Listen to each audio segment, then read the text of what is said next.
퍼플렉시티 컴퓨터 기능으로 피파랑 모델링 해본 거야. 특히 줌의 하드 플로어를 계산해내는 게 목적이었어. 그래야 장기 홀딩에도 평정심을 유지할 수 있으니까. 늘 그렇듯 아빠 벤치마크는 확정적인 한국 기본 RP 수익률 연리 2.3%니까 이지비티야. 아빠, 이거 진짜 깔끔하게 잘 뽑았다. 퍼플렉시티 컴퓨터가 이 정도 모델링을 해주는 거면 꽤 쓸만하네. 핵심을 하나씩 뜯어볼게. 구조는 탄탄해. FCF 나누기 R-G 프레임워크에 SBC 조정, 바이백 메카닉스, 엔트로픽 콜옵션까지. 레이어를 쌓은 건 정확히 아빠 스타일의 하드 플로어 먼저. 업사이드는 보너스 접근법이야.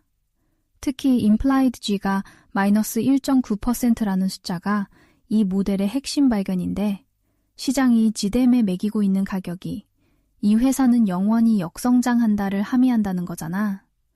FY 2026 실제 매출 성장 플러스 4.4%, FY 2027 가이던스 플러스 4.1%, 컨택트 센터 ARR 고 더블 디짓, 성장하는 회사한테.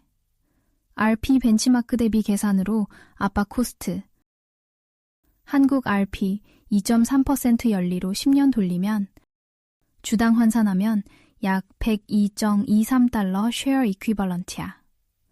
지뎀 모델의 3년 하드 플로어가 99달러, 5년 플로어가 122달러야. 즉, 3년 차의 하드 플로어만으로도 RP 5년치 수익률에 근접하고 5년 차 플로어 122달러는 RP 10년 수익률 102달러를 이미 초과해. 그리고 이건 바이백 메카닉스만으로 달성되는 숫자야. 멀티플 리레이팅 제로, 엔트로픽 제로, AI 성장 프리미엄 제로. 이게 바로 슬립 테스트 통과 구조야. RP를 이기려면 지뎀이 해야 할 일은 망하지 않는 것, FCF 계속 찍고 바이백 계속하는 것. 그러면 주당 가치는 기계적으로 올라가. 아빠 벤치마크가 RP라는 게 이 포지션의 비대칭성을 극대화하는 거지. 내가 짚고 싶은 첫 번째는 EV/FCF 8.1 배수야. 15.56B EV에 1.9D4B FCF. S&P 500 평균 EV/FCF가 25배에서 30배인 세상에서 매출 성장하고 부채 제로에 현금이 시총의 33%인 회사가 8배에 거래된다. 시장이 이 회사를 밸류 트랩으로 보고 있다는 건데 임플라이드 G-1.9%가 그 증거고. 그런데 밸류 트랩이 아니라는 증거가 이미 나오고 있어.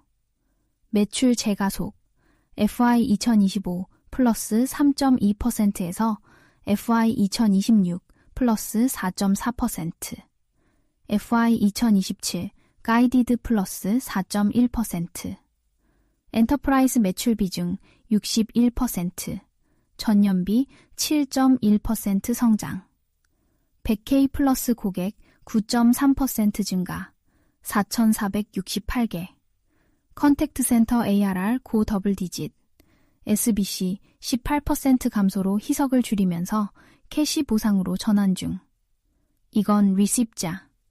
내러티브가 아니라 실제 숫자인데 시장은 여전히 줌은 팬데믹 회사 내러티브에 갇혀 있어. 두 번째는 바이백 플로어 메카닉스야. 307M주에서 203M주. 10년 기준 연간 4%에서 5% 쉐어 카운트 감소야. FCF가 1.9B에서 전혀 안 늘어도 주당 FCF가 6.27달러에서 9.55달러 플러스로 올라가. 순전히 분모 축소로. 경영진이 Q4 콜에서 at minimum offset dilution 이열리를 확인한 건 바이백 지속 커밋먼트고 SBC 18% 감축은 바이백 효율을 높이는 방향이야. 핵심은 이 바이백 메카닉이 주가가 낮을수록 더 강력하게 작동한다는 점이야. 78달러에서 바이백하면 120달러에서 바이백하는 것보다 같은 돈으로 더 많은 주식을 소각하니까. 지금 저평가가 오히려 장기주주한테는 선물인 구조야. 아빠가 늘 말하는 주가가 떨어지면 더 좋은 거다의 정석. 세 번째는 엔트로픽 콜옵션, 순수 보너스. 51M 투자에서 2B에서 4B 가치, 주당 $5에서 $14. 아빠 코스트, 엔트로픽만으로 턴이 포함되어 있다는 거야. IPO가 2026에서 2027 사이 현실화되면 카탈리스트로 작동할 수 있어. 다만 엔트로픽 밸류에이션 380B은 AI 버블 환경 숫자라서 터닝 포인트를 거치면 할인될 수 있어. 그래서 2B에서 4B 레인지 하단 2B, 대략 주당 $6에서 $7로 보수적으로 잡는 게 맞아. 그래도 코스트 대비 보호야. 하드플로어 검증도 가능해. 현재 하드플로어 약 $73는 10배 SBC 어저스티드 FCF 쉐어 더하기 넷 캐시 쉐어 더하기 엔트로픽 쉐어, 즉 10 곱하기 약 $3.8 더하기 약 $25.4 더하기 약 $6.5로 $70에서 $75 레인지. 아빠 코스트, 최대 손실 약 11%임이고 이 플로어는 시간이 갈수록 바이백과 FCF 성장으로 올라가. 3년이면 $99, 5년이면 $122로 RP 10년 수익률을 추가해. 다시 말하면 GM이 앞으로 10년간 매출 성장 제로, 멀티플 리레이팅 제로, AI 프리미엄 제로여도 바이백 메카닉스만으로 RP를 이긴다. 그게 아빠가 찾던 4-year 슬립 테스트 답이지. 스트레스 테스트도 보자. 베어 케이스로 FCF 20% 하락, 1.9B에서 1.5B로 떨어지면 하드플로어는 $58에서 $62로 내려가고 감내 가능하고, FCF 20% 하락은 매출 10% 플러스 하락이 필요해서 현재 재가속 추세와 정면 충돌이야. 결론은 이거야. GM을 왜 들고 있냐가 아니라 왜 더 안 샀냐를 물어야 하는 숫자들. 8배 EV/FCF, 임플라이드 G 마이너스 1.9%, 바이백 메카닉 플로어, 엔트로픽 콜옵션. 시장은 팬데믹 유물로 가격 매기는데 실제 숫자는 FCF 머신 플러스 AI 전환 중인 엔터프라이즈 플랫폼이야. 어제 GM 플러스 6.1%도 포지션 존재 이유를 보여줬고 RP 2.3% 이지비트는 모델 기준 슬립 테스트 통과야. 바이백만으로 이기는 구조니까.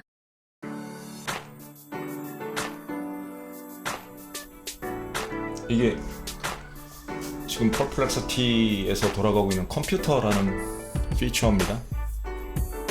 스크린 캐스팅으로 잠깐 보여드릴 텐데 뭐 민감한 부분이 있나?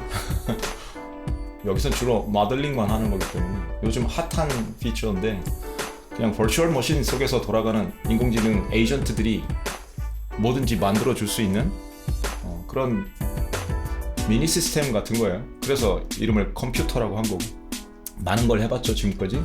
오늘은 뭐를 했냐면 줌이라는 녀석의 장기 밸류에이션 모델하고 프로텍션 플로어, 내려가면 어디까지 내려갈 수 있나 그거를 모델링 할 수 있는 그런 걸 만들어 봤어요. 그걸로 재밌는 얘기를 해보려고 해. 그럼 몇 가지 약속을 하셔야 돼. 뭐 약속을 해도 안 지키는 사람들이 대부분이겠지만, 첫째, 따라쟁이 하지 않는다. 본인이 직접 모델링을 하지 않고 산수를 하지 않고 남을 따라해서 시장에서 살아남겠다고 생각하는 게 얼마나 어리석은 짓인지는 어차피 매를 맞아봐야 느끼긴 하는데, 그래도 알고는 계셔. 베이스라인은 있어야 되니까. 그래야지 그 레퍼런스를 가지고 나중에 벤치마크를 해볼 테니까 이러지 말았어야 하는구나. 그건 몇 번 말씀드리고 있어요. 아마 계속 보셨으면, 제가 지금 이 채널 시작한 이후에 보셨으면 제 포지션도 어느 정도 다 눈치를 채셨을 거라고. 아시잖아. 뭐 들고 있을지도 알고 뭐를 비중을 늘렸을지도 알고 대충 아실 텐데, 제대로 된 큰 그림이 없이, 그리고 암산을 못하는 정도의 수치를 가지고 따라하기만 하면 크게 다칠 수 있다고. 그리고 저는 그 수치가 변동하는 거에 따라서 암산을 통해서 빨리빨리 움직일 수도 있기 때문에 그 이후에 전략은 여러분들이 볼 수 있어도 전술적인 면을 못 보기 때문에 위험하다고. 그건 약속을 지키셔야 돼. 본인을 위해서도. 따라하기만 하면 안 된다고. 뭐를 봐야 된다? 프로세스를 보라고. 결과를 보지 말고. 결과만 보는 게 얼마나 어리석은지 말씀을 드렸잖아요. 대수의 법칙도 얘기했잖아. 여러분들한테 많은 기회가 주어지지 않는다고 시장에서는. 동전을 한 두세 번밖에 던질 기회가 없어. 그러니까 이게 정말 확률이 2분의 1이라는 그 상식이 통하려면 뒤가 나오냐 앞이 나오냐 그 상식이 통하려면 많이 던져봐야 되는데 그럴 기회를 시장이 많이 주지 않는다고. 그래서 거기서 샘플링 오류가 나는 거야. 공정한 동전을 던질 때도. 그러니까 자기 전략이 맞는지 안 맞는지도 확인할 기회가 몇 번 없기 때문에 헷갈리게 되는 거고. 그런데 늘 thought experiment를 통해서도 사고 실험만을 통해서도 상식만을 통해서도 이 전략이 대충 맞을 거다라는 산수는 할 수 있다고. 그걸 평균으로 가져가라는 거지. 그걸 믿어야 하는 거고. 그 전략이 한번 삐끗했다고 해서 틀린 게 아니라는 거야. 여러 번 해본 게 아니기 때문에 운이 나빴을 수도 있고 시장 상황이 나빴을 수도 있고 시장은 곡성이니까 늘 현혹당하는 곳이고 그리고 지금처럼 막 전쟁이 나고 액트 오브 가드 터지고 재해가 생기고 뭐 이런 거는 알 수가 없거든요. 근데 뭐일 때 전략이 잘 들어맞는다? 장기일 때. 안정적인 거야, 장기가. 장기 상식이니까. 그게 두 번째 포인트야. 상식을 따라 하라고. 전략은 늘 장기인 거야. 전술이 단기인 거고. 전술이 단기라고 하지만 그래도 어느 정도는 near term인 거라고. 초단기가 아니고 중단기 정도 되는 거고 전략이 굉장히 장기인 거. 그리고 세상에 믿을 것 딱 하나만 있다고 생각을 하셔. 나머지는 하나도 믿을 게 없어. 정말 믿고 따를 수 있는 숫자, 산수. 제가 math always wins 뭐 이런 식으로 얘기를 하지만 math라고 얘기를 하지만 수학이 아니라고. 제가 언제 뭐 이렇게 엑셀질하고 막 돌리고 뭐 돌리고 그러는 거 보셨어? 그냥 말로 하잖아. 암산해서 대충 얘기하잖아. 큰 그림으로. 그럴 수 있어야 된다고. 시장이 숫자를 잘 아는 것 같잖아요. 막 애널리스트들 보면 막 그럴듯한 대시보드 만들어서 피치덱 만들어서 아니면 멋있는 모형들 만들어갖고 보여주잖아. 엑셀질 해가면서. 그거 지들이 계산 못해. 암산도 못하고. 그냥 도와주는 거야. 이 브레인을 아웃소싱한 거야. 대부분이 그렇거든. 시장이 그걸 따라하는 거고 그거에 컨센서스로 움직이는 경우가 많으니까. 그럼 결국은 누가 이기냐면 머리로 암산을 해서 산수를 하는 사람들이 이겨. 왜냐면 복잡해지잖아. 숫자가. 모델이 복잡해지고 그러잖아. 뭐 가장 단순한 모형이 그런 거야. y는 ax 플러스 b 정도 단순한 방정식 모형으로 돌아가는 그런 정도로 간단하게 암산할 수 있어야 되는데 막 더럽게 복잡한 거야. 마들링을 했을 때 그러면 암산이 안 된다고. 그러니까 끌려다니기 십상이라고. 막 에러텀 어마무시하게 만들어 놓고 운에 맡기고 막 그럴 수도 있으니까. 그래서 가장 쉽게 마음의 평정심, 흔들리지 않는 고요함, 이거를 유지할 수 있는 방법, 내가 알고 있는 산수에 맡기는 거야. 그게 가장 상식적인 투자야. 그걸 오늘 연습해 보려고 그래. 한번 했어. 지난번에 한번 했잖아요. 제가 쿠바, 시가, 장초 얘기하면서 2번이나 했는데 그게 어도비였다고. 어도비를 보면 플로어를 계산할 수 있어야 돼. 대충이라도. 그 플로어가 어디서 나오는지를 생각을 해야 된다고. 단순한 DCF 모형 계속 얘기하잖아요. FCF 나누기 R-G. 이 녀석의 프리 캐시플로우 창출 능력을 보고 앞으로의 현금 흐름이 어떻게 될 건지, 얼마나 벌어들일 건지 연봉 수준을 본 다음에 시장 상황과 얘의 안정성 그런 걸 봤을 때 R, 디스카운트 레이트를 결정을 하는 거야. 기업마다 디스카운트 레이트가 다르다고. 그 디스카운트 레이트를 계속 조정을 해줘야 된다고. 정책금리와 얘 개별 기업의 민감도 그걸 추정을 해서 CAPM이라는 모형으로 만들어서 CFA들이 디스카운트 레이트를 개별 종목의 디스카운트 레이트를 다 계산을 하거든요. 그게 또 컨센서스가 돼서 디스카운트 레이트가 얘 혼자 막 늘어났으면 분모가 커지는 거잖아. 분자가 가만히 있어도. 그러니까 밸류가 떨어지는 거라고. 그것도 대충 눈치를 까는 거야. 최악을 가정해도 되고 제일 안전한 건 최악을 가정하는 거야. 그리고 R-G니까 G, growth premium. growth premium을 어느 정도 아직도 받고 있다? 그럼 그게 변수가 되잖아. 근데 어도비 같은 경우에 최근에 growth premium이 완전히 바닥을 찍은 거잖아. 인공지능 때문에 죽을 수도 있다. 그렇게 시장이 내다버렸으니까. 그럼 G 프리미엄을 거의 제로에 놓고 본 거라고. 그러면 크게 움직일 수 있는 게 G는 이제 박살이 났으니까 R밖에 없을 거 아니야. 그리고 프리 캐시 플로우가 줄어드는지 안 줄어드는지를 봐야 되고. 그래서 지금 3월 11일 날 earnings가 그렇게 중요한 거라고. 얘 트렌드가 프리캐시 플로우가 계속 늘어나는 트렌드, 그게 안정적으로 유지가 되느냐. 그게 안정적으로 유지가 되잖아? 그럼 이 가격이 말이 안 되는 가격이라고. 그래서 산수를 한 거야. 그래서 플로우를 계산을 해봤을 때 어느 정도가 되느냐. 게다가 얘는 바이백을 계속해. 바이백이 그냥 자사주 매입하는 게 수준이 대충 하는 정도가 아니고 이 추세로 가면 몇 년 만에 유통 주식수가 반토막이 나는 수준으로 지금 바이백을 한다고. 근데 주식을 싸게 사고 있잖아. 옛날에는 400달러, 500달러에도 샀다고. 200달러 수준에서 막 사고 있어. 260, 70달러에도. 그렇다면 300달러에도 사고 200달러에도 사고 그 정도 수준으로 싸게 살 수 있다면 더 많이 소각을 하겠지. 그럼 그게 플로우가 생긴다고. 근데 어도비의 단점이 하나 있어. Stock Based Compensation. 아직도 그 SBC가 좀 세다고. 스톡 옵션 나눠주고 직원들한테 나눠주는 게. 그건 Owner's Earning, 그러니까 쉐어홀더가 가져가는, 주주가 가져가는 몫에서 빼야 되는 거니까 그 부분이 좀 세다고. 그걸 봤을 때 감안을 했을 때도 FCF yield가 그렇게 낮은 게 아니기 때문에 굉장히 높은 수준이기 때문에 그게 유지가 된다면 얘의 바닥은 어디일까? 근데 내가 계산했었던 그 산수, 그 부근에 왔어? 이게 300 밑으로 떨어지면 이상한데? 라는 암산을 했어. 그 암산을 했는데 그 밑으로 그냥 떨어진 거야. SaaS is dead. 그러면서 걔 박살이 나는 거야. 소프트웨어 회사들이. 그랬을 때 이제 주목을 하고 스카우트를 들어가기 시작하는 거라고. 정찰병을 보내서 한번 너 두들겨 맞아봐라. 어디까지 만나보게. 그랬을 때 박살이 나는 거 아니야. 박살이 나더니 270이 깨지는 거야. 270이 전 마지노라고 생각했거든. 그게 깨지면 말이 안 돼. 물론 장기야. 계속 말씀드리지만 암산 장기로 하는 거야. 장기가 쉬워. 그게 평정심을 주는 거고. 이게 단기적으로 뭐 한두 달 내에 내가 써야 되는 돈인데 거기다가 꼬라박는다? 그러면 깨져. 근데 장기로 봤을 때는 이 플로어가 생긴다고. 그 플로어가 270 정도라고 생각을 했단 말이야. 더 내려가면 말이 안 되는데? 라는 산수를 했어. 근데 그 부분까지 온 거야? 그럼 적극적이어야지. 그게 산수의 강점이라고. 내가 어떤 액션을 취할지 분명하게 보여주잖아. 쫄지도 않고. 이건 플로어인데? 라는 걸 나는 알고 있었으니까. 나는 계산을 했으니까. 그러니까 그 부분에 닿았을 때 적극적일 수 있는 거예요. 그러더니 얘가 240달러 부분까지 떨어지는 거야. 그럼 뭐겠어? 엄청난 기회인 거지. 적어도 내 산수에 따르면. 시장이 미스프라이싱을 하는 거라면. 그래서 적극적으로 풀 포지션을 잡는 거야. 그럴 때. 그게 평정심이라고. 쫄지 않고 시장이 패닉을 할 때도 손이 나갈 수 있는 건 산수뿐이야. 그러니까 300달러가 깨질 때 스카우트가 들어가서 270달러쯤에 애들을 하고 240달러 부분까지 떨어졌을 때 적극적으로 어큐뮬레이션을 한다면 코스트 베이시스가 한 250 몇 달러일 거 아니야. 그 부분이거든요. 그 부분에서 만들어지면 플로어 밑에서 만들어진 거야. 내가 생각하는 이성적인 플로어 밑에서. 그러면 더럽게 안전빵이겠지. 평정심. 그럴 수 있다고. 그 밑으로 깨지는 건 버틸 수 있다고. 이건 반드시 올라온다라는 거니까.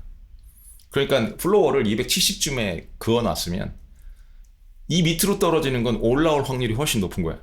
근데 만약에 한 400달러에 그어놨어? 아마 저 같으면 지금 분위기라면 400달러까지 만약에 뛴다? 그럼 또 산수를 했을 거 아니야. 그 부분에 아마 트림을 할걸? 어느 정도는? 안전빵으로? 그럴 거 아니야. 그게 산수가 다르다고. 시장은 그냥 분위기에 따라서 움직이는 거고 산수를 안 하는 시장. 나는 산수에 따라서 움직이는 거. 그래서 이것도 클로드하고 GPT랑도 많이 대화를 했는데 워크카운슬에서 많이 대화를 했었었는데 이미 지난 그 어도비 산수 연습하는 영상 2개에서 말씀드렸던 것들이야. 다 어떻게 산수를 했는지 연습해보자고 그거 보여드렸었잖아. 그리고 데이터 포인트가 하나 더 중요한 게 생겼는데 이게 아직 확정적이진 않은데 마이클 베리가 어도비를 롱했다고 하죠. 숏의 대명사로 알려져 있는데 마이클 베리가 근데 특징이 뭐냐면 그 양반이 저는 그냥 중립적이에요. 뉴트럴한 거야. 그 사람에 대해서. 원래 숏에 대해 반감이 있기는 하지만 마이클 베리의 특징이 있어. 매스 가이야. 산수하는 사람이라고. 버핏의 특징이 뭔 것 같아요? 버핏을 한마디로 정의하면 산수하는 사람이야. 타고난 산수쟁이야. 그냥 거의 모든 걸 암산하는 사람. 산수가 안 맞으면 아무것도 안 하는 사람. 그런 사람이고 마이클 베리는 산수가 맞잖아? 그럼 적극적으로 행동하는 사람이야. 롱이든 숏이든. 숏쟁이로 알고 있지만 마이클 베리가 롱도 많이 쳐요. UNH라는 애들이 있어. 유나이티드 헬스 그룹. 얘네들이 요즘 많이 두들겨 맞았지? 엄청 두들겨 맞아서 걔도 산수가 안 맞거든 잘. 근데 작년 1분기였나 2분기였나 날짜는 헷갈리는데 그때쯤에 그때도 마이클 베리가 롱을 했거든. UNH를. 산수가 안 맞을 때야. 바닥권을 치지 말아야 될 바닥권을 때리고 있을 때. 그때 들어갔다고. 나중에 한 분기쯤 지나서 버크셔가 샀죠. 그러니까 갑자기 뜬 거야. 마이클 베리 산수가 좀 달라졌지? 왜냐면 UNH는 지금 해결이 안 된 문제가 너무 많아. 소송도 걸려 있고 그 메디케어 쪽에서 해결돼야 될 문제들이 너무 많아서 불확실성이 너무 커. 그런데 버크셔가 도와준 거야. 그럼 어떻게 했을 것 같아? 산수가 약간 어긋나기 시작했지? 바로 나온다고. 그게 마이클 베리의 특징이야. 산수가 맞을 때 as long as math works. 산수가 맞는 동안에만 유지가 되는 거야. 그래서 장시간 안 가져갈 수도 있는 친구야. 그런데 산수가 통하는 동안은 그리고 시장이 오해하고 있는 동안은 롱이든 숏이든 하는 친구라고. 그러니까 지금 알려져 있는 게 뭐 엔비디아나 팔란티어 숏 때리고 있다. 그것만 볼 게 아니고 이 친구가 왜 롱을 하는지도 봐야 돼. 롱 하는 것들이 있거든. 그랬을 때 산수를 보라는 거야. 왜? 나보다 산수를 잘하는 사람일 가능성이 굉장히 높잖아. 박사야. 닥터 마이클 베리야. 그리고 옛날에 빅숏에서 나왔을 때도 GFC 때도 금융위기 때도 산수로 돈을 번 친구라고. 숏을 때려서 돈을 벌었다고만 생각하지 말고 산수를 한 친구라고. 그러니까 산수는 나보다 훨씬 잘할 거다. 진짜 잘해요. 그래서 거기서 힌트를 얻을 수 있는데 다행히 내가 먼저 움직였는데 나중에 베리도 들어온 거야? 만약에 사실이라면 그럼 데이터 포인트가 맞는 거잖아. 와우, the math works. 그걸 확인할 수 있잖아. 왜? 나보다 더 나은 잘하는 매트가일 테니까. 그래서 아마 시장이 더 움직이지 않았나 싶거든. 그래서 조심스러워야 돼. 최근에 어도비가 뜬 건 물론 SaaS is dead 이 내러티브가 안 맞고 있다라는 의심이 들기 시작하긴 했어. 그래서 전반적으로 소프트웨어 섹터가 반등을 한 것도 사실이지만 그 대표격이 지금 어도비니까. 마이크로소프트도 지금 소프트웨어 섹터 쪽으로 취급을 받고 있는 시대예요. 그것도 염두에 둬야 되고. 그런데 제일 두들겨 맞은 건 어도비이기 때문에 얘가 지금 포스터 차일드라고. 이 사스계. 그러니까 얘 움직임을 안 볼 수가 없지. 그런 데이터 포인트들이 생겨. 다 이게 뭐야? 산수의 힘이야. 이쪽 사스 쪽에 또 하나가 있어요. 인투이트라고. 그 녀석도 제가 관심을 두고 있고 포지션을 잡고 있는 놈이야. 그러니까 그것도 솔직히 디스클로저를 하면 그러니까 살짝 바이어스가 있을 수 있어. 제가 언급하는 기업들은 다 제가 포지션을 잡고 있기 때문에. 그리고 제 포지션으로는 인투이트를 가장 편하게 들어갔기 때문에 그것도 똑같아. 플로어를 본 거야. 말도 안 되는 플로어에 와 있더라고. 근데 그 플로어 치자마자 다시 반등을 했는데 이미 꽤 안정권으로 들어갔거든요. 400을 넘겼으니까. 제가 생각했던 플로어는 370, 80 그 정도였는데 그 밑에서 꽤 오래 머물러 줬으니까. 인투이트가 뭐 하는 애냐면 그 세무 소프트웨어를 만드는 애들인데 텍스 리턴 같은 걸 해주는 도와주는 소프트웨어. 이게 간단한 사고 실험이야. 이것도 마찬가지야. 사고 실험이라는 것도 질문을 해보는 거야. 그냥 상식적인 질문. 아무리 AI가 나를 도와준다고 해도 내가 위험한 벌금을 물 수도 있고 세무적으로 페널티를 맞을 수도 있고 깜빵에 갈 수도 있는데 그런 위험한 세무 업무를 AI에 완전히 아웃소싱을 할까? 문제가 생겼을 때 전화 걸 데가 없는데 늘 그걸 생각하라고. Ghostbusters. Who you gonna call? Ghostbusters. AI 고스트버스터? 아니라고. 유령을 봤어. 뭔가 잘못된 게 있어. 글리치가 있고 뭐 세상이 이상한 거. 난 사람 눈을 보고 얘기를 하고 싶어. 사람이 필요해. 사람이. 그리고 따지고 싶어. 사람한테. 여러분 전화 걸었는데 어디 콜센터 같은 데 전화 걸었는데 기계 음성 나오거나 AI가 응답하면 기분 좋아? 사람 0번 막 누르잖아. 상담원 연결해달라고. 그게 가장 극심한 부분이 어디냐고. 돈 걸렸을 때 아니면 내가 위험하게 느껴졌을 때 그럴 때라고. 사람이 해줬으면 좋겠다. 그런데 세무를 AI한테 맡겨서 가능할까? 좀 더 단순화해서 더 극단적으로 사고 실험을 해볼 수 있어. MTS, HTS 같은 거 여러분이 거래하는 증권사의 거래 소프트웨어 있잖아요. 그것도 AI가 만들 수 있다고. 거기에 여러분 전 재산을 집어넣을 수 있냐고. 그리고 거래를 할 수 있냐고. 마음 놓고. 그리고 문제 생겼을 때 누구한테 전화 걸어. 저 같으면 저 증권사한테 전화를 걸 거 아니야. 고객센터에 당장 따지려고. 문제가 됐을 때 해결해달라고. 그게 안 된다고. AI는 그런 민감한 부분들이 있어. 인간이 절대 벗어나지 못하는. 그게 사고 실험이야. 세무를 정말 그렇게 시킬까? 그리고 제가 고객 유저를 얘기할 때, 사용자를 얘기할 때 꼭 구분을 하라고 그랬잖아. 일반 사용자와 엔터프라이즈 사용자. 기업 고객들은 절대 그렇게 못한다고. 삼성 생각해봐. 삼성이 세무를 그렇게 한다고? AI한테 맡겨갖고 그 위험한 짓을 사람이 안 끼고? 그거 불가능하다고. 그럴 때 쓰는 소프트웨어야 인투이트가 만드는 게. 근데 인투이트가 죽을 거래. What?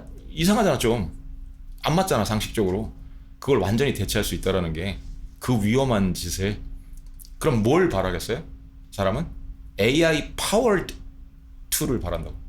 그쪽으로 가기가 가능성이 높다고 생각을 한다고. 저는 AI가 대체를 해서 혼자 다 하는 것보다 AI가 들어오는 거야 그 소프트웨어에. 그러니까 제가 포토샵도 어저께 이것도 클로드랑 마지막으로 대화를 한 건데, 제가 어도비 툴들을 자주 쓰는데 지금 AI 파워드 브라우저처럼 사이드바에 AI가 들어왔으면 좋겠다고. 피파가 들어와서 내가 하는 작업을 도와줬으면 좋겠다는 거야. 야, 이거 이렇게 해줘. 저 특정 부위, 저 레이어 가서 저것만 수정해봐. 이런 식으로 대화를 할 수 있을 거 아니야. 그렇게 바이브 에디팅을 하더라도 그 소프트웨어 내에서 하게 만들어 달라는 거지. 그럴 거라는 거야. 랜덤하게 젠 AI 밖에서 가지고 들어와서 뭘 하는 게 아니고, 그것만 가지고 최종 결과물로 내는 게 아니고 AI 파워드 툴을 쓰는 게 훨씬 더 매력적일 거라는 거야.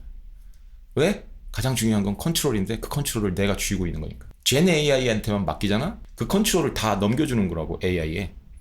그 세무 소프트웨어를 완전히 AI가 디스플레이스를 한다? 그 전권을 주는 거야. 오토리티를 다 주는 거라고. 그럴 수 있을까요?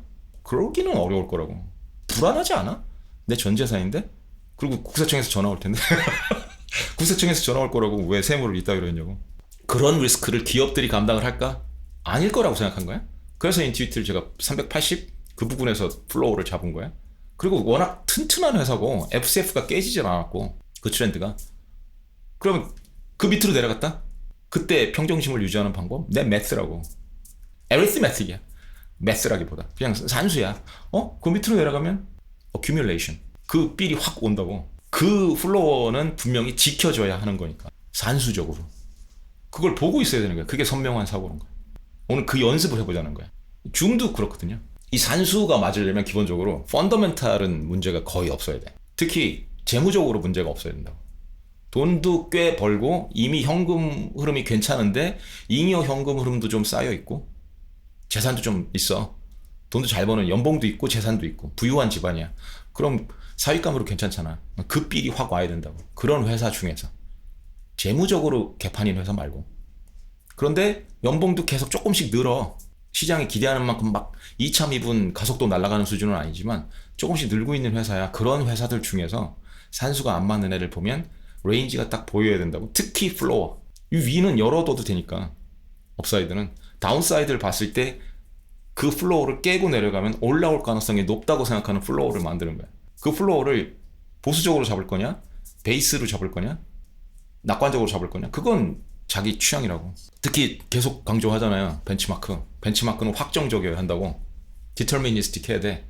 그래서 제 벤치마크는 뭐다? 코리안 RP라고. 2.3%. 7일짜리 쓰고 그러면 2.3%니까. 그 2.3%를 비팅할 수 있느냐야. 열리. 그럼 쉽잖아. 계산하기가. 다른 건 다른 종목이나 다른 인덱스나 이건 정해지질 않았으니까. 스토캐스틱한 거니까. 확률적이니까. 그걸 나중에 하인드 사이트로 보고선 벤치마크 삼으면 안 된다고 그랬잖아. 그러니까 2.3%를 비팅할 수 있는지만 보면 되는 거예요. 거기다 플로우를 잡는 거예요. 이걸 또 너무 어마무시하게 잡잖아요. 거의 안 가. 거기까지. 시장이 패닉을 해서 진짜 개 박살이 나지 않으면 안 가는 데까지 잡아놓으면 미스드 오퍼튜니티야. 그건. 그러니까 스카우트가 필요한 거고 단계별이야. 그러니까 포지션을 늘리는 것도 단계별이어야 된다고. 이 플로우에 닿으면 다 쏠 거야. 그것도 어리석은 짓이라. 레인지가 있어야 돼. 그래서 스카우트가 필요한 거고 레인지를 잡아서 그 레인지 상단에서 스카우트를 잡아서 밑으로 내려가면 어큐뮬레이션을 하는 거라고. 그럼 1차적으로는 물릴 수밖에 없어. 오히려 내가 물리는 걸 바라는 거야. 그러고 나서 그걸 단가를 코스트 베이시스를 낮춰가는 거니까 플로우에 닿을 때까지.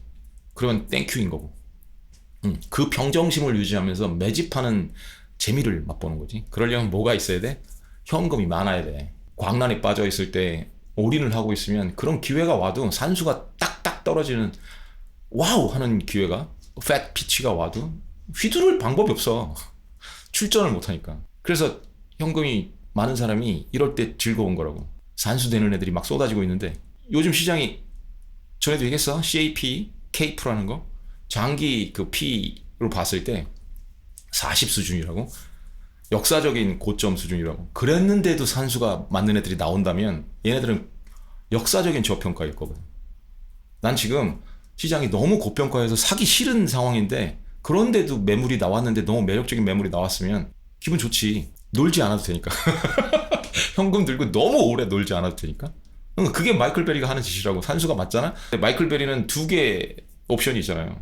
고평가라고 생각하면 숏 때리고 매스가 맞다고 생각하면 롱 때리고 이러는 건데 저는 숏을 안 때리니까. 그건 시간과의 싸움이라고 생각해서 안 하니까. 그리고 윤리적으로도 문제가 있고 내가 썩는다. 그게 싫어서 안 한다고 했으니까 내가 할 수 있는 방법은 롱 아니면 현금이라고. 그랬을 때 매스로 기회가 온 거잖아. 그걸 잡는 거라고.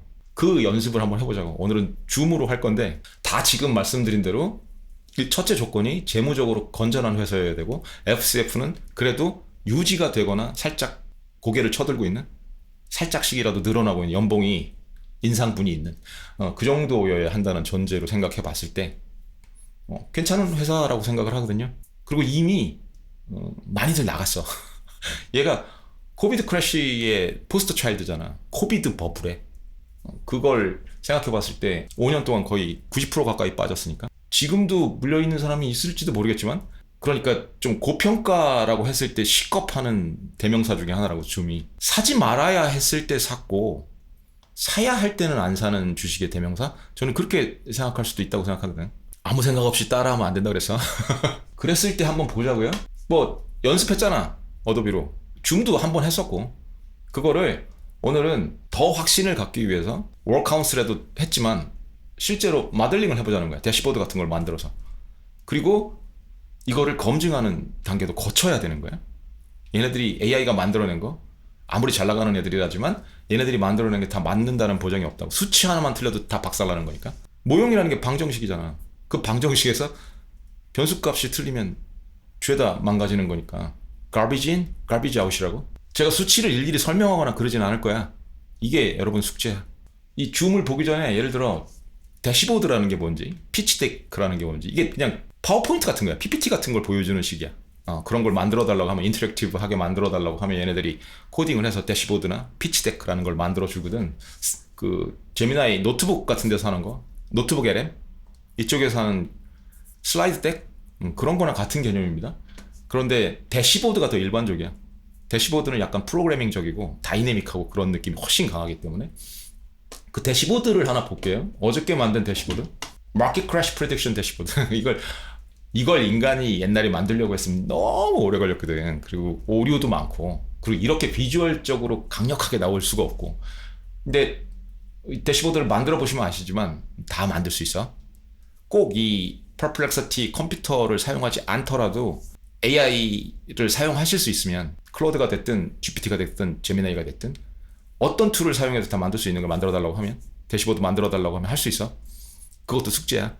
이런 걸 만들 수 있는데 지금 리스크 스코어가 78점이잖아요. 베어리시하다고. 그러니까 고평가 수준이라는 거야. 전통적인 매트릭으로 봐도 굉장히 심한 고평가 수준이고, 이 실러 케이프를 먼저 보면 39.80이죠. 장기로 봤을 때. 케이프는 장기 롤링 에버리지거든. P/E를. 그러니까 퍼가 몇이다 했을 때 그 P/E를 장기로 내본 건데, 이 S&P나 나스닥 같은 애들을 인덱스 수준에서 그렇게 생각했을 때 39.80이면 역사적 고점 부근이거든요. 늘 저 고점 부근에서 문제가 생겼어. 근데 이 실러 케이프는 타이밍 툴이 아니야. 그냥 수준만 알려주는 거야. 지금 되게 핫해, 너무 뜨거워 라고 알려주는 거고, 언제든지 크래시가 날 수 있어. 그런데 그 타이밍은 몰라 라고 얘기하는 거라고. 역사적으로 평균값이 16이라는 거. 그 2배 이상이잖아요.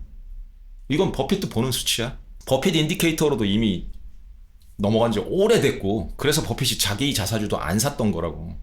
버크셔가 자사주를 안 산다고. 그리고 마진 데트를 보면 우리나라에서 벌어진 일 보시면 아시잖아. 그게 다 레버리지 언와인드거든. 마진 청산당하는 거 순식간이라고, 개박살나는 게. 그럴 수 있는 이 사상 누각에 올라있는 수치, 그게 마진 데트가 지금 매달 최고치를 경신하고 있다고. 그럼 위험할 수밖에 없지. 그리고 마켓 히트맵을 봐도 계속 타이트 레인지에서 올타임 하이를 찍었다고 자꾸 하는데 그 올타임 하이가 찔끔찔끔 옆으로 기기만 하면서 매그니피센트 7 얘네들이 굉장히 컨센트레이트 돼 있는 건데 고점 부근에서 굉장히 많이 밑으로 내려와서 기고 있거든. 이건 고가놀이 수준이 아니고 시장이 두려워하는 거야. 그 징후를 볼 수 있는 거고 벌써 몇 달째 이러고 있으니까 6개월 이상 이러고 있으니까 그랬을 때 계산을 해보면 이 마들링을 해봤을 때 모든 수치를 종합해 봤을 때 얘가 내린 지금 점수가 한 78점? 하이 리스크에서 익스트림 수준이라고 얘기를 하는 거야.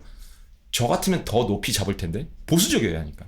이렇게 핫한 애들을 신규 포지션을 잡기에는 스카우트조차 잡기가 불가능한 수준이라는 거야. 핫한 애들은 산수가 안 맞아. 내가 노리는 그 바닥권이 아니고 성층권에 있다고. 그러면 특히 장기 투자자, 특히 보수적이어야 될 장기 투자자들은 참전할 때가 아니라는 거지. 관망할 때지. 그런데 버리 같은 친구는, 마이클 베리 같은 친구는 숏을 때리는 거고 이럴 때 우리는 시간과 싸우면 안 되니까 현금을 가지고 있어야 되는 거고 굉장히 보수적이어야 되는 거고 그 컨빅션에 대해서 해칭을 하고 싶다? 그럼 찔끔 스카우트 포지션을 잡고 두들겨 맞아보는 거예요. 저도 두들겨 맞아봤다고 그랬잖아.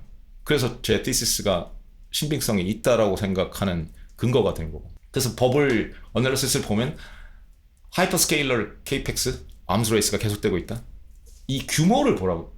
어느 순간인가 꺾여야 돼. 그래야 유닛 에코노믹스가 나오는 거잖아. 아직도 보조금 지급을 하면서 지금 AI를 쓰게 해주는 시장인 거라고. $5짜리 햄버거를 10센트에 팔면서 그걸 한눈에 볼 수 있는 거야. 이 규모를 보라고. 2026년 에스티메이션이 이 정도면 650빌리언 정도면 2027년에도 그럴 거라는 거거든. 추세가 안 꺾이고 있으니까. 근데 이게 추세가 꺾여? 그러면 엔비디아가 갑자기 어닝 쇼크가 올 거고 어느 모로 보나 좋은 게 아닌 거야. 이 추세가 계속돼? 그러면 제가 우려하는 것처럼 아마존이 프리 캐시 플로우 네거티브로 갈 거라고. 잉여 흐름이 마이너스로 갈 거라고. 이미 마이너스 통장을 준비하고 있는 애고.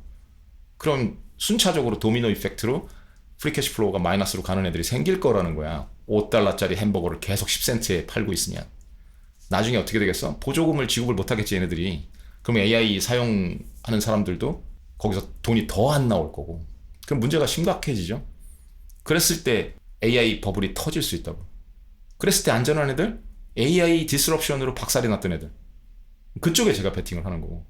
그러니까 숏은 못 때리지만 반대 컨트레리언 뷰로 포지션을 잡을 수는 있다는 거예요. 계속 그런 얘기입니다. 12month stock ROI, Return on Investment를 봤을 때 다이버전스가 보이는 거잖아. 구글하고 엔비디아, 애플은 조금 그래도 수익을 내는 거고 마이크로소프트나 메타나 아마존은 완전히 마이너스인 거고. 이랬을 때 포지션을 베스킷에 담았다. 그럼 거의 똔똔 수준이라는 거건 잘못하면. 포지션 크기에 따라 다르겠지만. 그랬을 때 오래 들고 가봐야 시간만 잡아먹고 돈은 못 번다는 거야. 실제로 제가 이거를 저의 컨빅션에 대해서 해칭으로 스카우트 포지션을 잡았었다고 그랬잖아. 마이너스였다고. 6개월 넘게. 그러니까 AI 버블이 아니고 AI 붐이 맞나벼 하고 해서 고점에 들어갔을 때 실제 돈을 못 벌었다는 거지. 그렇게 포모를 달고 들어가 봤자. 이 대시보드를 얘가 얼마 정도에 만들었나? 원래는 지오폴리티컬 그런 것까지 다 지금 포함이 돼 있는데 여기 이제 지오폴리티컬 리스크 매트릭스까지 만들었었는데 이건 그렇게 중요하진 않아. 엑사주너스 샥일 가능성이 높으니까. 그래서 그냥 퉁치고 넘어간 거고요. 이게 어저께 만들었는데 크레딧 유스드가 얼마야? 1078이죠? worked for 24분 걸렸네요. 좀 내용이 좀 방대하니까 일 시켜놓고 아마 제가 밖에 나가서 뭘 하고 왔을 거예요. 그러고 나서 결과를 본 거니까. 크레딧 유스드가 1078.85라는 건 위험한 거 없지. 이 크레딧을 봤을 때 플랜 크레딧을 보면 만이잖아요. 그러니까 맥스 플랜을 썼을 때 만 크레딧을 주는 거야. 이 만 크레딧을 줬을 때 UCG 베이스드로 갈 거면 종량제로 갈 거면 퍼처스트 크레딧을 더 받으라는 거고. 그런데 이게 이번에 나온 거니까 새로운 피처니까 공짜로 보너스 크레딧을 줬다고. 처음에 2만을 주더니 그 다음 날인가 15,000을 더 준 거예요. 그래서 말도 안 되게 많이 줬죠. 35,000이라고. 그래서 총 45,000 중에 쓰는 거거든. 근데 아까 그게 이제 1,000이 넘잖아. 그러면 만약에 맥스 플랜으로만 쓴다면 보너스가 없고 10개 정도 만드는 거지. 빠듯하지? 그럴 때 펄처스 하라는 거야. 이게 장사치 수단이라고. 상술이라고. 얘들아 이거 맛있지? 맛있잖아. 그러니까 자꾸 먹어봐. 그렇게 처음에는 막 뿌리는 거라고. 뽕맛을 보게 한 다음에 중독을 시킨 다음에 이제 돈을 많이 쓰게 만드는 거지. 근데 이걸 정말 많이 이렇게 쓰잖아. 컴퓨터 모자라. 그래서 품질이 유지될지가 좀 의심스럽다고. 뭐 다른 부분 없죠? 오케이. 다른 거 만들었을 때도 보면 줌 롱텀 밸류에이션 모델 지금 제가 보여드릴 거 이거 오늘 아침에 만든 건데 392 정도밖에 안 됐죠? 할 일이 별로 크지를 않으니까. 마켓 크래시 프리딕션 대시보드가 1078 한 거고 DCF 인베스트먼트 대시보드 이런 게 이제 947 좀 큰 모형이었다는 뜻이고 애플 롱텀 스탁 프리딕터 대시보드 이게 900이었다는 뜻이고 작은 것들은 작은 일인 거잖아. 롱텀 프라이스 타겟스 포 테크 인덱스 이런 건 쉽게 해볼 수 있으니까 188 정도밖에 안 든 거고 그런 의미예요. 그러니까 이건 웹 UI로 쓰는 모형들이랑 다른 거라고. 이쪽이 실제로 수익성이 높은 거라고. 얘네들이 5달러짜리 햄버거를 그래도 5달러 부근에서 파는 거야 아직까지는. 그래서 수익성이 높다고. 근데 실제 그 비용이 나오는 거지. 이 정도 컴퓨터 품질을 유지를 하면서 AI가 생산성을 높이려면 아직도 멀었다는 뜻이에요. 어쨌든 그래. 그리고 나서 이제 줌 그걸 보자고요. 원래 얘가 대시보드로도 만들어주는데 이번에는 무슨 이유에서인지 엑셀 시트를 만들었네? 엑셀 시트를 만들었어. 그냥 여기서 보자고. 아까처럼 대시보드로 만들 수도 있어. 제가 대시보드로 만들라는 얘기를 안 했더니 엑셀 시트를 만들었네. 그럼 이 엑셀 시트를 가지고도 뭐 월카운슬에서 대화를 또 해볼 수도 있는 거고. 그럼 그냥 이 내용만 갖고 볼게요.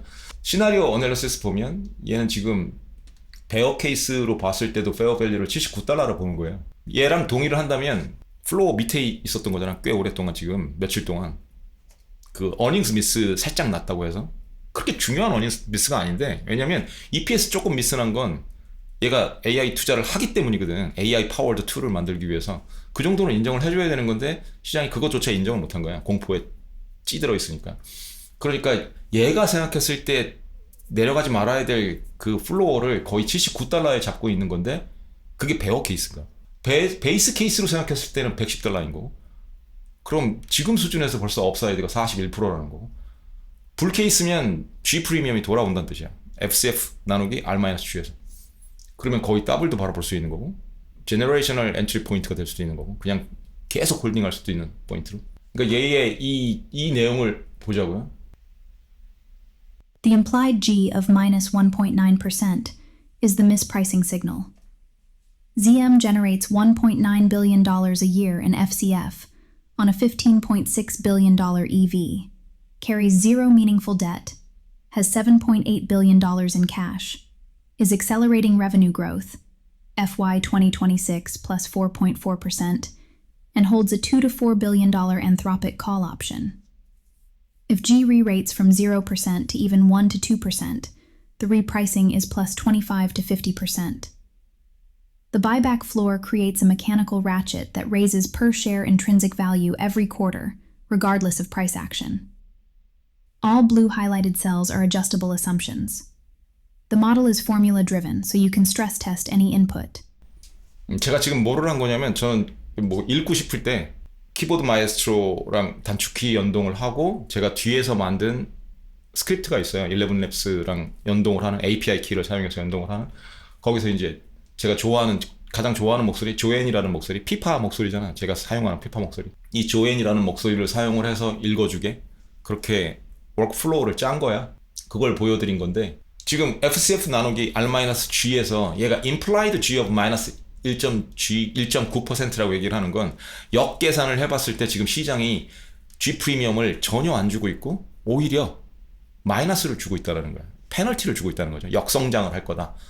그렇게 주고 있다는 거야. 이게 제로 수준으로만 올라와도 말이 안 되는 건데 지금 이걸 감안을 해도 베어 케이스는 79달러라는 얘기인 거거든. 근데 줌은 매년 FCF가 지금 1.9빌리언 정도라고. 이것만 유지만 해도 말이 안 된다고 생각하는 거야. 이게 유지만 한다고 했을 때 베어 케이스 정도라는 거거든. 근데 베이스 케이스는 살짝은 늘어난다는 거고 그리고 엔터프라이즈 밸류가 15.6빌리언이고 미닝풀 데트 없어. 부채가 없는 회사거든요. 무차 입경영을 하는 회사니까. 그리고 캐시가 얼마냐면 7.8빌리언이야. 레비뉴 그로스는 봤을 때 4.4% 정도 된다는 거고 레비뉴가 늘어나면 당연히 FCF도 늘어나겠지. 그리고 엔트로피 콜옵션 이건 제가 계속 말씀드리는 거잖아. 이것 때문에 지난 1월 달에 한번 랠리를 했었거든. 당연한 건데 못 봤어 시장이 그걸. 근데 리포트가 하나 나온 거야. 엔트로픽 스테이크가 있다. 근데 요즘 핫하잖아 또 엔트로픽이. 그러니까 이게 플로어를 만들어줄 수 있고 얘가 IPO를 하면 지금 한 350빌리언? 그 정도로 추정을 하고 있는데 프라이싱을 하고 있는데 엔트로픽을 얘가 나중에 올라올 때쯤 되면 밸류에이션이 약간 거품이 낄 거라고. 그러면 줌의 이 콜옵션이 갑자기 뜬다고. 그게 옵션이 하는 짓이야. 인베디드 콜옵션 성격이기 때문에 실제 콜옵션이라는 게 아니에요. 사고 실험을 해볼 수 있는 인베디드 콜옵션의 성격이라는 거야. 그렇게 움직일 수밖에 없다고. 그러면 2026년 말에 엔트로픽이 IPO를 한다는 소리만 들려도 확 뛴다고. 그리고 실제로 IPO를 했어. 당분간은 조정을 받기 전까지는 IPO는 늘 조정을 받는 게 수순이지만 조정을 받기 전까지는 막 얼마 오를지 몰라. 그때 줌도 따라 오를 수밖에 없다고. 그땐 슬슬 추림을 해야지 라고 생각을 했을 때 그렇게 이미 액션 플랜을 짜고 있을 때 저거 굉장히 큰 수치예요. 왜냐면 2 to 4 빌리언이라는 게 얘의 시가총액이 나왔나요 여기 지금? 왜냐면 지금 이 줌의 오늘자 시가총액이 23.35 빌리언 정도거든요. 23.35 빌리언. 이 중에 지금 23.35 빌리언 조그맣다고. 굉장히 작다고. 여기서 만약에 2 to 4 빌리언이 애드가 된다면 그만큼을 시가총액에서 빼는 효과잖아. 주가를 떨어뜨리는 효과잖아. 그렇게 싸게 사는 효과잖아. 그러니까 꽤 큰 영향을 줄 수 있다고. 주가가 떨어질수록. 그러니까 또 플로어 프로텍션이 되겠죠. 물론 그럴 수 있어. 얘의 지분이 1%가 안 돼. 엔트로픽 지분이. 그냥 막 생각을 하시면 안 되는 게 알고 해석을 해야 된다는 게 멈춰있는 수치가 아니야. 지분이라는 건. 얘네들이 펀딩을 하는 라운드가 있잖아요. 그 스테이지가 있다고. 그게 계속 시리즈가 늘어날수록 추가를 해야 될 거 아니야. 계속 이 지분율을 유지를 하려면 그 권한을 받을 수는 있거든요. 초기에 투자한 사람들이. 얘가 1%를 들고 있으면 그 1%에 대해서는 프로라타로 계속 내가 먼저 살 수 있는 권리를 준다고. 다음 라운드를 할 때. 그러니까 엔트로픽의 규모를 늘릴 때, 증자를 할 때 그걸 살 수 있는 권한을 준다고. 줌이 그걸 포기하잖아? 아니면 어떤 이유에서건 참여를 못 하잖아? 그러면 희석돼. 그건 끝까지 봐야 돼. 근데 지금 단순 계산으로도 이게 지금 몇십 배, 100배 이상 수익을 낼 수 있는 거거든요. 줌이. 얘가 들어간 가격이 얼마 안 돼. 실제 가격은. 근데 지금 뛴 가격으로만 보면 그건 절대적이니까. 그 수익률만큼은. 그러니까 2 빌리언, 4 빌리언이 이게 약간 컨서버티브 할 수도 있어. 거품이 낀다? 콜옵션의 성격이니까, 옵션의 성격이니까 인베디드 콜옵션이라고 그랬어. 컨셉추얼한 거야. 실제가 아니고. 그랬을 때 얘가 얼마나 뛸 수 있을지 모른다는 거지. 그게 프로텍션이 되는 거야. 쿠션이 되는 거야. 그게 인베디드 콜옵션이야. 두 번째 인베디드 콜옵션, 이것도 한번 말씀드렸지. 어도비랑 같은 케이스지. G 프리미엄이 돌아오는 거라고. FCF 나누기 R-G에서. G 프리미엄이 돌아오면 어떻게 되냐면 또 R 있잖아요. 디스카운트 레이트. 그걸 계산할 때도 감안을 해주게 돼 있어. 그것도 떨어뜨린다고. 그러면 분모가 작아지지? 그 G 프리미엄이 돌아올 거라는 짱구는 어떻게 굴렸어? FCF가 늘어날 거라는 거 아니야. 그럼 FCF 나누기 R-G에서 위에 있는 분자는 커지는데 분모는 작아지는 거네? 그럼 당연히 밸류가 뛰겠지. 그게 불 케이스예요. 그리고 이게 G 프리미엄이 돌아오고 난 다음에는 솔직히 팔 필요가 없어. 그럼 진짜 제너레이셔널 엔트리 포인트가 됐던 거야. $70 부근에서. 그럼 땡큐인 거지. 라는 산수를 하는 거야. 실제로 그러라는 게 아니고. 그거를 시나리오 분석을 한 거라고. 베어 케이스, 베이스 케이스, 불. 근데 지금 어디에 와 있냐면 베어에 와 있는 거야. 그럼 이게 어큐뮬레이션 단계일 거 아니에요. 그래서 저도 스카우트를 80 정도에 잡았다고. 그리고 그 밑에서 적극적으로 어큐뮬레이트를 한 거고. 그리고 시장이 어닝스 미스를 오해했다 라고 판단을 했기 때문에 규모를 훨씬 더 늘린 거고, 사이징을. 그래서 코스트 베이시스를 크게 낮춘 거고. 전 이 산수를 보면 제 벤치마크가 뭐다? 2.3% 연리 2.3%짜리 RP잖아. 그리고 현금도 꽤 되거든. 그 현금을 RP에 넣어놓느니 얘한테 넣어놓는 게 훨씬 낫다고 생각을 하기 때문에, 얘나 지금 어도비에 얘가 또 훨씬 안정적일 수도 있어. 어도비보다도. 안정성 면에서 보면 위 업사이드를 못 먹더라도. 왜? 내 벤치마크는 연리 2.3%짜리 RP니까. 그럼 현금을 얘한테 다 박아둘 수도 있죠. 그런 짱구를 굴려볼 수 있는 거야. 재밌지? 산수가 되니까. 그 개념이야. 게다가 줌의 또 장점이 뭐냐면 이 Key Thesis Points에서 SBC Adjusted FCF vs Buyback Provides Hard Flow 60에서 $65 정도가 단순히 바이백만 봤을 때 자사주만 생각을 했을 때도 얘가 자사주를 계속 사거든. 그것만 생각을 했을 때도 향후 소각될 자사주 유통 주식수를 생각해 봤을 때도 하드 플로우가 60에서 65는 된다는 거야. 나머지 감안을 안 해도. 그러면 얘가 70이 깨지잖아? 말을 조심할게. 70이 깨지면 저 같으면 굉장히 적극적일 거라고. 그걸 노리고 있었는데 70은 안 깨지더라고. 그래서 그냥 못 잡으면 또 안 되니까 70 부근에서 더 늘린 거거든. 70 밑으로 떨어져서 6자를 본다? 얘가 가장 공포스러웠을 때가, 그러니까 52주 신저가였을 때가 $60 초반 부근이었거든. 그게 정말 제너레이셔널 엔트리 포인트였을 수도 있다는 거야. 하인사이트로 봤을 때. 저 부분이니까. 자사주를 소각하는 걸로만 봐도 얘는 지금 스탁 베이스드 컴펜세이션도 줄어들고 있어서 그게 희석되는 그 효과가 줄어들고 있어서 FCF 늘어나는 거, 그 늘어나는 현금, 그걸로 자사주를 소각하는 것만 봐도 하드 플로우는 60에서 65라는 거야. 그러면 깨져봤자 뭐 10%? 그 정도라는 거잖아. 내가 70대 초반에 들어가면. 그럼 땡큐인 거잖아. 깨진다는 건 페이퍼 로스예요. 드로다운이라는 건. 언제든지 올라올 수 있다는 거야. 내가 비팅해야 되는 건 2.3% RP 수익률이니까. 게다가 2번을 보시면 FCF R 나누기 R-G DCF 단순화된 모형으로 봤을 때 G 프리미엄이 almost zero, implied로 보면 오히려 마이너스. 그랬을 때 mispricing if FCF trend holds 그잖아요. FCF가 개박살이 나지 않으면 FCF 곡선이 꺾여. 그럼 위험하지. 얘가 연봉을 못 받을 수도 있다는 거니까. 연봉이 오히려 줄어들면. 그러면 위험한데 가이드를 봐도 일단 4.4%? 이게 갑자기 빵이 될 리는 없다고. 그럼 FCF는 늘어난다는 전제. FCF가 살짝 준다고 해도 투자 때문에 줄어? 다른 하이퍼스케일러들 하듯이 AI에 그렇게 투자를 하는 게 아니고 필요한 투자인 것 같아? 그러면 FCF가 살짝 줄 수도 있어. 그러니까 이 수치를 보는 것도 능력이 있어야 돼. 아는 십장이어야 돼. 그 수치를 봤을 때 맞는 것 같아. FCF 유지되는 것 같아. 그러면 내 thesis 깨지질 않는다고. 그럼 홀딩하기 마음이 편하겠죠. 평정심이 유지가 되겠지. 3번 엔트로픽 스테이크가 51 밀리언 코스트였는데 코스트 베이시스가 저거라고 51 밀리언이라고. 근데 2 빌리언, 4 빌리언까지 가면 이 인베디드 콜옵션이 쉐어당으로 봤을 때 6달러에서 13달러 정도는 쿠션을 준다는 거지. 날로 먹는 거지 그건. 그리고 4번 AI disruption fear가 overdone이다. Entrenched users adopt AI tools. 이건 제가 얘기하는 거야. 그걸 얘가 받아서 그냥 패러팅을 하는 거고. not replacement다. 이건 제 경험이라고. 피터 린치도 한 얘기야. 제일 중요한 건 유저 경험이야. 애널리스트 경험이 아니고. 애널리스트들은 경험을 안 해봐. 주절되는 거야 그냥. 솔직히 생각을 해보셔. 애널리스트들이 정말 이걸 쓸까? 막 포토샵 써갖고 해보고 개고생을 해보고 디자이너처럼 그림 그리는 애들처럼 사진 보정하는 애들처럼 막 해보고 나서 정말 그렇게 얘기를 할까? 그것도 사고 실험을 해보시라고. 유저 입장에서 봤을 땐 AI 파워드 포토샵을 바란다고. 사이드바에 AI가 들어와 있는 그거 어도비가 할 거거든요. 이미 로드맵에 들어와 있어. 언젠간 피파랑 대화를 하면서 제가 그림을 그릴 거라고. 안에서. 포토샵 안에서. 전 그렇다면 지금 가격보다 비싸도 낼 용의가 있어. 훨씬 더 즐거운 워크플로우일 거거든. 그 증거 중에 하나, 크롬이나 사파리를 안 쓰고 제가 웹브라우저를 GPT가 들어와 있는 아틀라스를 디폴트로 쓰고 그리고 섭 브라우저로 코멧을 쓴다고. 퍼플렉시티. 그거만 봐도 알아. 이제 이렇게 옆에 사이드바에 AI가 들어와서 내 작업을 도와주고 있는데 모든 문맥을 보고 있고 크롬이나 사파리로 가기가 어렵다고. 걔네들이 똑같은 기능을 지원하지 않으면. 포토샵에도 그 맛을 보잖아? 포토샵에서도? 그러면 저 같으면 포토샵, AI 파워드 포토샵을 쓸 거라고. 계속 돈을 지불해 가면서까지. 게다가 저는 약간 중간 단계잖아. 중간쯤에 있는 거잖아. 그레이 에어리어잖아. 이 일반 사용자와 엔터프라이즈의 중간쯤? 그럼 엔터프라이즈는 어떻겠냐는 거야. 기업 고객은 AI 파워드 툴을 원한다고.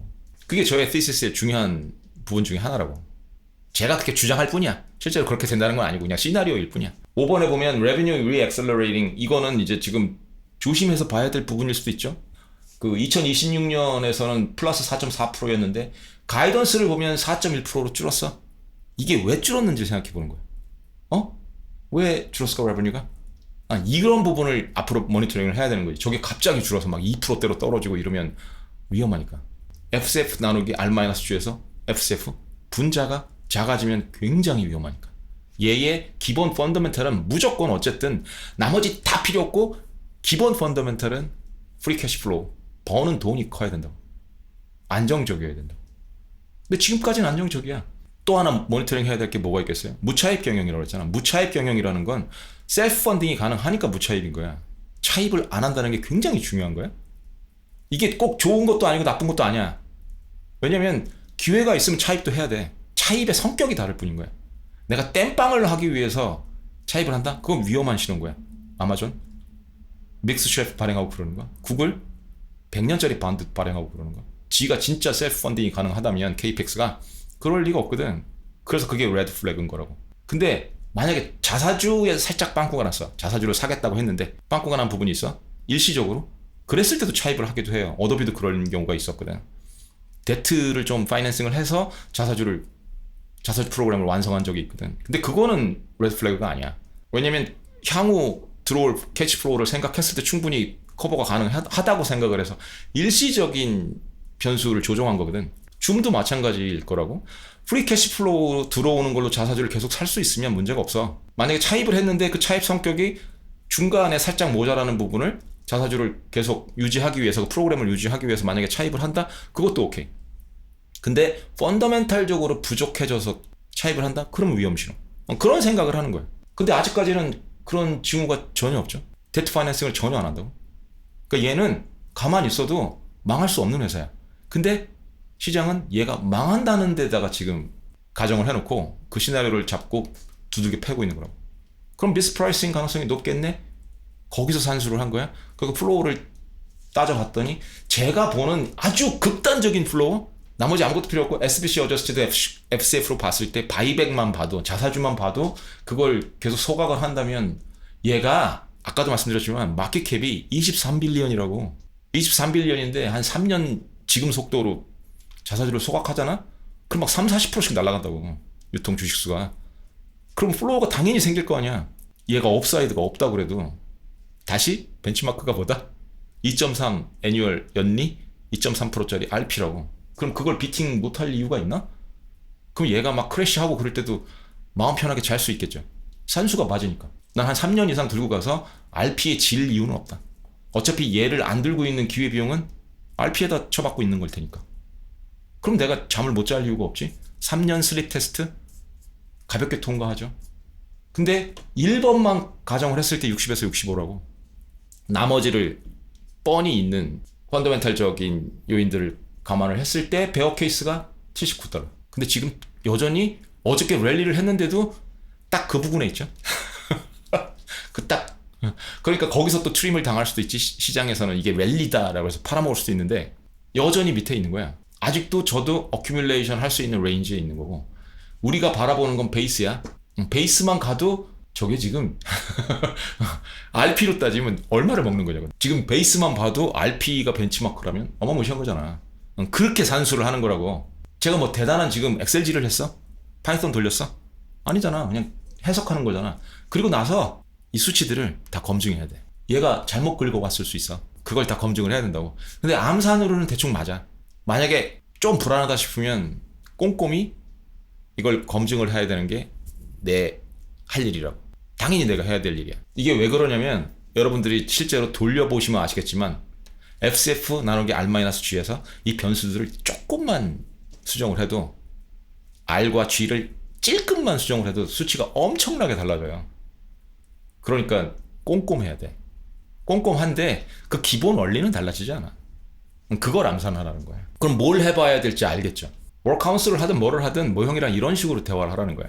뜬구름 잡는 얘기 하지 말고 숫자 얘기도 하고, 이런 거 한번 만들어봐, 저거 검증해봐, 저 정말 저 수치 맞아?